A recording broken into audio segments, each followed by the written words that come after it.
Hello friends, welcome back to the new video guys and my YouTube channel guys. Today friend we are going to talk about guys Infinix phone guys auto screen problem. Friends, you can see guys your phone auto screen problem. So how can we solve guys this auto screen problem in our Infinix phone device?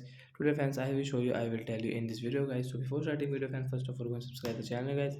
Click the bell icon, like the video. Friends, you can see guys your phone is screen rotate wrong guys. When you move your phone like that and friends your screen rotate automatic. So how can we solve guys this auto screen problem in our Infinix phone device? Today friends I am going to show you guys. So first of all guys, open your phone setting guys. After on phone setting guys, you can see this tab setting. Once click on guys your search bar here guys, auto. Friends, you can see guys your auto.